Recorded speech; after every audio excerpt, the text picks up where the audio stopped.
Welcome to Untold History, the space where we explore the moments that define the course of the world. At the dawn of the 19th century, the Holy Roman Empire faced its final challenge, the expansive ambition of Napoleon Bonaparte. As the Napoleonic Wars transformed Europe, the Holy Roman Empire, once a pillar of Christendom and European politics, began to crumble.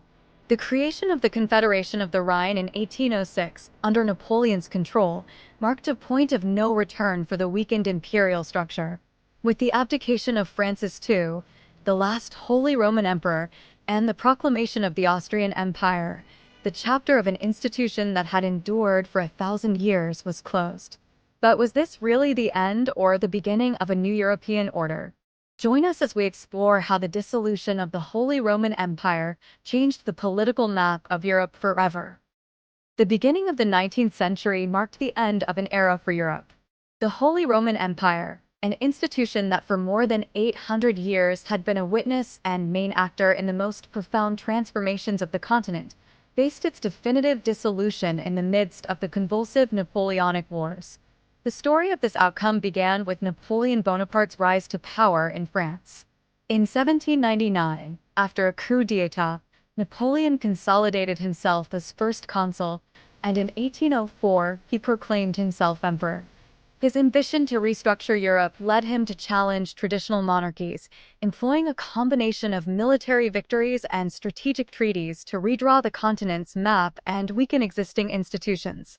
The Holy Roman Empire, which had survived centuries of wars, reforms, and religious divisions, was not immune to the impact of this new era.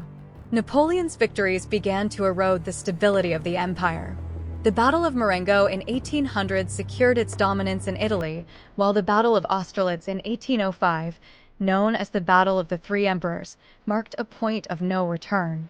At Austerlitz, Napoleon decisively defeated the coalition formed by Holy Roman Emperor Francis II and Tsar Alexander I of Russia. This victory not only dismantled the Third Coalition Treaty, but cemented Napoleon as the undisputed leader of Europe.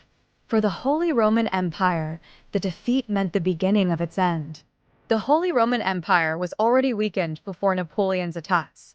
The French Revolution of 1789 had introduced ideals that challenged the established order, such as liberty, equality, and popular sovereignty. These concepts spread rapidly throughout Europe, destabilizing traditional monarchies and questioning the legitimacy of institutions such as the Holy Roman Empire, whose decentralized, feudal structure seemed anachronistic in the face of modernization demands. In 1806, Napoleon struck the final blow by establishing the Confederation of the Rhine, an alliance of 16 German states that formally seceded from the Holy Roman Empire and placed themselves under the protection of France. This confederation not only fragmented the empire, but also marked the beginning of a new power dynamic in Europe. Although the member states gained some internal autonomy, they were subordinated to Napoleon's expansionist interests. This territorial reorganization reflected Napoleon's ability to impose a new order on the continent and marked a definitive break with the medieval model of the Holy Roman Empire. On August 6, 1806, Emperor Francis II officially abdicated the title of Holy Roman Emperor. It was a symbolically powerful act, marking the end of an institution that had existed since 962, when Otto I was crowned emperor. Francis adopted the title of Emperor of Austria, reorganizing the hereditary territories of the Habsburgs into a new political framework, the Austrian Empire.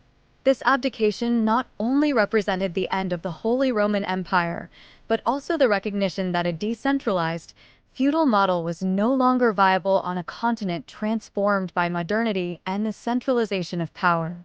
The impact of the dissolution of the Holy Roman Empire was deeply felt throughout Europe. On the one hand, the Napoleonic Wars had demonstrated the vulnerability of traditional systems to modern, centralized armies such as those of France. The military reforms introduced by Napoleon, based on mass recruitment and the tactical use of artillery, overcame the fragmented armies of the traditional powers. On the other hand, the demise of the Holy Roman Empire left a political vacuum that triggered a series of structural changes on the continent. In the German territories, The Confederation of the Rhine served as a prelude to the eventual unification of Germany in 1871 under the leadership of Prussia. Although this unification would not take place until several decades later, the dissolution of the Holy Roman Empire marked the beginning of a process of political and cultural reconfiguration in the region. German states began to develop a greater awareness of their national identity, an evolution that would be fundamental in 19th century European history. The dynamics imposed by Napoleon also led to forced modernization in many territories. Administrative and legal reforms, such as the abolition of feudalism in several regions, were introduced and had a lasting impact on society. However, these reforms also generated tensions, as many Germans considered them an external imposition, fueling a feeling of resistance that would play an important role in the subsequent wars of liberation. The reorganization of Europe after the dissolution of the Holy Roman Empire culminated in the Congress of Vienna between 1814 and 1815, which attempted to restore the balance of power and put an end to French hegemony on the continent. Although the Holy Roman Empire was not restored, the Congress established a new international system based on cooperation and the balance of power among the major European powers, laying the groundwork for the continent's politics during the 19th century. The demise of the Holy Roman Empire also had a symbolic impact.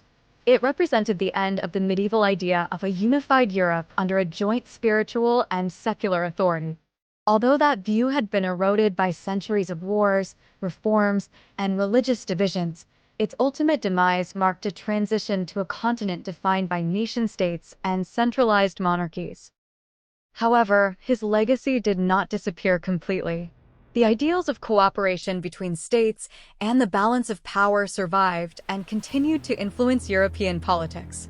In the 20th century, this legacy resurfaced in the form of the European Union, an integration project that, although very different in its conception, shares the aspiration to unify a diverse continent under common principles of peace and collaboration.